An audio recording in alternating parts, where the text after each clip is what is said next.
आईडियो में, ठीक है ना। और पता चला रात को चना खा के सोना पड़े, ठीक है ना। और वो चने भी जो हैं किसी से मंगाने पड़े। अभी हमारे पैर में जब तकलीफ थी तो हमारे इजराइल भी जब चना लेके आते थे तब हम चना खा के और विश्राम करते थे, बताएं आपको, ठीक है ना। जो हमारे रिश्तेदार हैं, जो हमारे परिवार के लोग हैं, है ना, जो हमारे मित्र हैं, जो हमारी जाति के हैं, जो हमारे धर्म के हैं, उनको इस बात से कोई फर्क नहीं पड़ रहा था। वो तो कहते थे बन गए बाबा जी तो भोगो, लेकिन अपन भोग नहीं रहे, अपन तो आनंद ले रहे हैं। क्यों? क्योंकि अपन निरंतर आनंद दे रहे हैं, क्योंकि हमारे जो शिक्षा और संस्कार का जो ये ज्ञान तीर्थ है, आश्रम जिसका नाम जो है, इसका नाम ही ज्ञान तीर्थ है। दुनिया का सबसे पवित्र तीर्थ होने के साथ ये सबसे पवित्र ज्ञान तीर्थ है। सबसे बड़ा नहीं है, सबसे अच्छा नहीं है, सबसे पवित्र है, सबसे पवित्र है। और सबसे पवित्रता की तो बोलेगा आपके बोलने से हो जाएगा, बोले बिल्कुल मेरे बोलने से होगा, क्योंकि अगर आपने डॉक्टरी की तो आप ही तो बताएंगे ना। एक सज्जन मुझसे हमेशा कहते हैं ये कौन तय करेगा कि आप त्यागी जी हैं? अरे हमने कहा हम तय करेंगे ना। बोले कैसे? हम मेरा बेटा आरुणि, तो बोले गुरुजी अभी तक तो आया नहीं है। तो बोले पक्की बात है वो कहीं जो है कष्ट में है। और जब गुरुजी लालटेन लेके गए तो देखे तो आरुणि जो था खेत की मेड़ में लेटा हुआ था, पानी को रोके हुए था, दांत किटकिटा रहे थे उसके ठंड के मारे। तो गुरुजी ने कहा बेटा ऐसा क्यों किया? बोले गुरुजी मैंने कंकड़ पत्थर मिट्टी बहुत भरे लेकिन सब बह जा रही थी और आपका आदेश था कि बेटा खेत की मेड़ को बांधना है। सोचिए, एक उपमन्यु नाम के विद्यार्थी रहे, उनके गुरुजी ने कहा बेटा तुम बड़े मोटे हो गए उस समय, क्या खाते हो?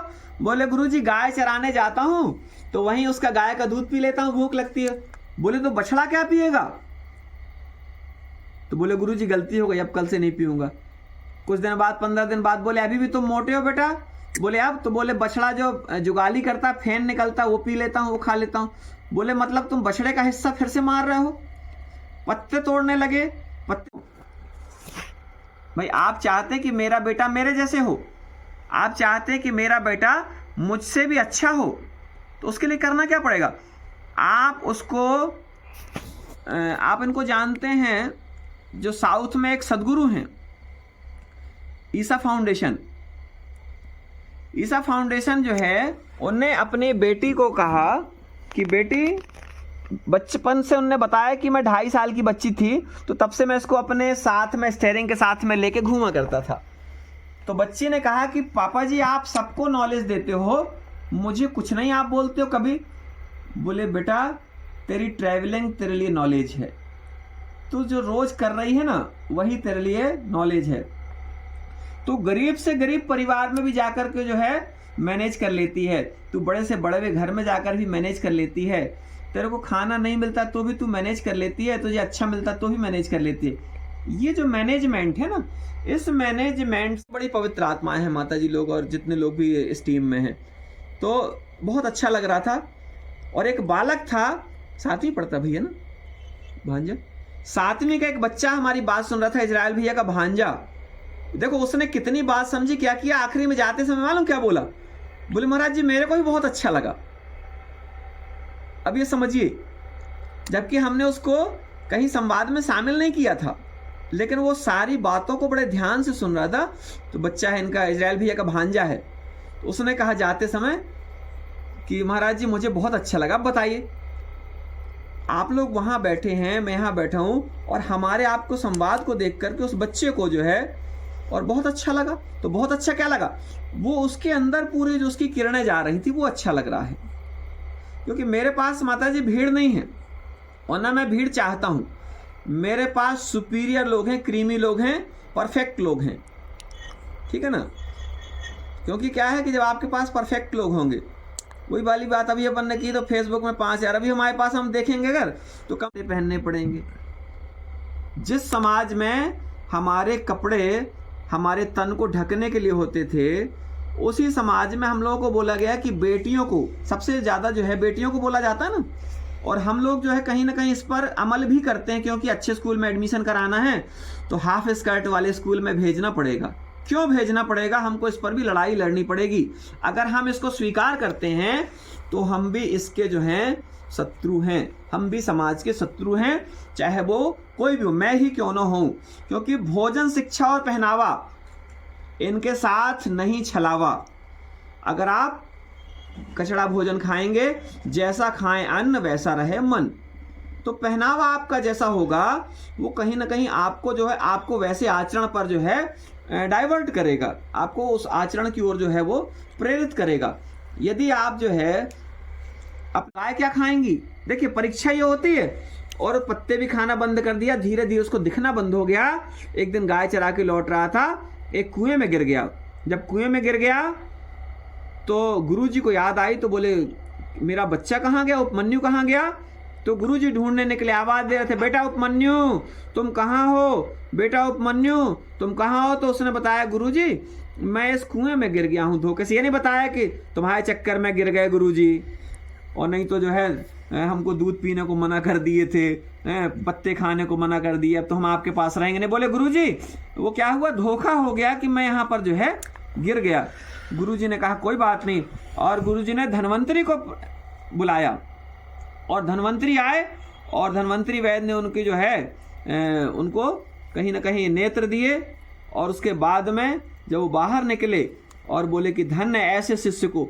तो ऐसे अपनी प्रकृति के प्रति प्रेम जगाता हूं। जो आपका सवाल है कि आप बच्चों को क्या देते हैं, तो मैं उन बच्चों को प्रकृति के प्रति प्रेम सिखाता हूं, जड़ चेतन के प्रति प्रेम सिखाता हूं, कि हम पत्थरों से, पहाड़ों से, नदियों से, मिट्टी से सबसे प्रेम करना सीखें। और हम जब सबसे प्रेम करेंगे तो हम किसी को नुकसान नहीं पहुंचाएंगे, और जब किसी को नुकसान नहीं पहुंचाएंगे तो हमको वो भी नुकसान नहीं पहुंचाएगा। तो हम भी नुकसान नहीं पहुंचा रहे हैं, वो भी नुकसान नहीं पहुंचा रहा है, तो फिर हमारा समाज ऑटोमेटिक पवित्र हो गया। क्योंकि जो मैं कर रहा हूं वो आप कर रहे हैं, जो आप कर रहे हैं वो मैं कर रहा हूं, तो पूरा रास्ता ही साफ हो गया। फिर हमको करने की क्या जरूरत है, फिर हमको सिर्फ जो है अपने मन को पवित्र भाव से रखने की जरूरत है। मैं किसी का बुरा नहीं करूंगा, चाहे मेरा बुरा क्यों ना कोई सोचता रहे। संकल्प लेने पड़ते हैं, क्यों होकर के, प्रतिबद्ध होकर के, और उसको आचरण में लाने के लिए संकल्प ले रहे हैं। ये हम पूजा विधि है हमारी, वो कर्मकांड बोला जाता है। वो जो है जिसमें एक चौक लेना है हमको, वो सीढ़ी है, छत नहीं है। छत ये है जो अभी चल रहा है।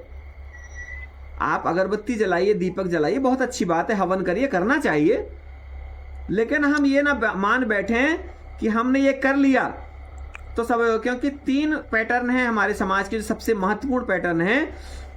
3 अंग हैं, सेवा, सुमिरन और सत्संग। इनको हमने समझ लिया तो हमने सारे धर्म को समझ लिया, सारे समाज को समझ लिया, सारे आज अपने नाम के बाजू में नहीं लिखेगा डॉक्टर फलाने, तो किसको पता है, डॉक्टर बोर्ड लगाता है ना भाई। मैंने जब लिखा कर्मयोगी प्रकृति पुत्र त्यागी जी, तो आपको उससे पूरा आइडेंटिफिकेशन क्लियर हो गया। एक ने किसी ने मुझसे पूछा, बोले महाराज जी ये जो प्रकृति पुत्र है ये मुझे बड़ा इफेक्टिव लगता है, इसके बारे में बताइए। तो मैंने अपनी फेसबुक की और इंस्टा की और यूट्यूब की लिंक भेज दी। मैंने कहा इसको खंगालो आप। एक व्यक्ति ने मुझे कहा महाराज जी मैं आपसे जुड़ना चाहता हूँ, आना चाहता हूँ। मैंने कहा क्यों, तो बोले मैंने आपकी पोस्ट देखी। मैंने कहा पोस्ट में मेरी फोटो तो नहीं देख ली आपने, बोले फोटो देखी थी। मैंने कहा फोटो देख के मत।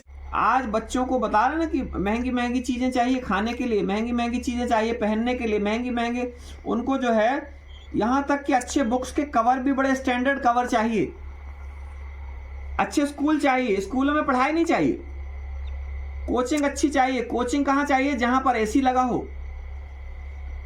अभी एक बच्ची से हमारी भेंट हुई, और बच्ची पढ़ती है राजस्थान वनस्थली में।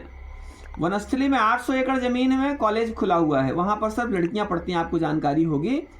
तो मैंने उससे बिटिया से कहा कि बेटा एक काम करो ना, ये प्रतिबद्ध हैं और निस्वार्थ सेवा करते हैं, आप परमात्मा के सच्चे बच्चे हैं, आपको किसी के टैग की जरूरत नहीं है।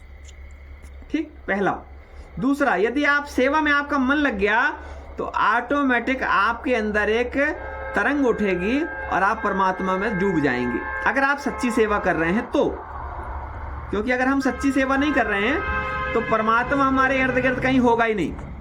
हमारे इर्द गिर्द क्या होगा, अभी तो मुझे बंगला बनाना, अभी तो मुझे फ्लैट खरीदना है, अभी तो मुझे इस पैसे से फलाने, और ऐसा लगता है कि इसी के इर्द गिर्द घूम रहा है।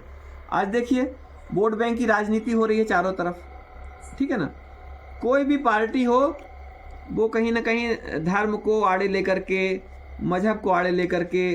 अच्छा, अब यहाँ पर एक बात और आती है भगवान जी, कि मैं बच्चों को असली पूजा करना सिखाता हूँ। अब असली पूजा एक नया विषय आ गया थोड़ा सा। मैं असली धर्म सिखाता हूँ। असली पूजा अगरबत्ती और दीपक जलाना नहीं है। अभी अगर मैं आपसे कहूं कि असली पूजा हम कर रहे हैं, अभी असली पूजा ये हो रही है, पैदा किया जा सकता है। मैंने बहुत अच्छी फोटो लगा दी अपनी, ठीक है ना, मैं बहुत बड़े उसमें मैंने लिख दिया कोई बहुत अच्छा स्लोगन, ठीक है ना, और आइए मेरे फलाने काम में सहयोग करिए। आज ढेर सारे इसी तरीके के व्यवसाय हो रहे हैं, आप देख रहे हैं, और इसी के कारण आप लोगों को सहयोग नहीं कर पाते लोग, हमको सहयोग नहीं कर पाते लोग। क्यों? क्योंकि उनको दूसरे लोग चोट दे के पहुंच जाते हैं। अच्छा, उनके पास पैसा ही चोट वाला है। जिनको लोग चोट दे के पहुंच रहे हैं उनके पास धन ही चोट वाला है, तो चोट से ही निकलेगा वो। देखिए क्या है, भगवान ने 3 चीजें नहीं बनाई। भगवान ने 3 चीजें नहीं बनाई माता जी। पहला नोट, लेकिन 100 ज्योति की एक ज्योति एक आरती तो है ना आप, ठीक है ना भाई। गीता माता जी हैं हमारी, तो गीता माता जी श्रीमद् भागवत गीता ना हो, लेकिन एक गीता का छोटा सा गुटका जिसको बोलते हैं छोटी सी पुस्तक तो हो सकते हैं ना। तो कुल मिलाकर के हम त्यागी जी हमारा नाम है, तो हमने चलो ठीक है बहुत सारा त्याग हमको तो सीखना है सारा कुछ। हम लोग, आप तो जानते हैं कि हम लोग रोज सीखते हैं, हर पल सीखते हैं, निरंतर सीखना ही हमारे है। तो हम लोगों को तो चलना पड़ेगा, और निरंतर जब हम लोग चलते जाएंगे, सीखते जाएंगे, लेकिन ऐसा नहीं कि सिर्फ सीखने के लिए जीना है। उसका यूज कब करेंगे? अगर आप धन कमाते ही रहेंगे, खर्च कब करेंगे? तो आप रोज कमा। तो बोली महाराज जी मेरे पास इतनी जमीन नहीं होगी, 800 एकड़। मैंने कहा 8 एकड़ जमीन तो होगी। 8 एकड़ में वनस्थली में 16,000 बच्चियां पढ़ती हैं। तुम्हारे गांव में है तो मैं अपने गांव क्या कर, अपनी जन्मभूमि के लिए काम करूंगी। मैं हर किसी को प्रेरित करता हूं, अपनी जन्मभूमि को स्वर्ग बना दो। अपनी जन्मभूमि को जो है राम। आप एकलव्य को देखिए, आप द्रोणाचार्य को देखिए, ये उदाहरण हमारे समाज में ढेर सारे हैं। तो मैं ये नहीं कहता हूं कि मैं द्रोणाचार्य जैसा समर्पित हूं, या मैं आरुणि के गुरुजी जैसा हूं, धौम्य ऋषि जैसा हूं, मैं ये नहीं कहता हूं, लेकिन कुछ अंश तो हम बन सकते हैं ना भाई। मैं आपको कह रहा हूं आप आदि शक्ति की कहीं ना कहीं ज्योति हैं।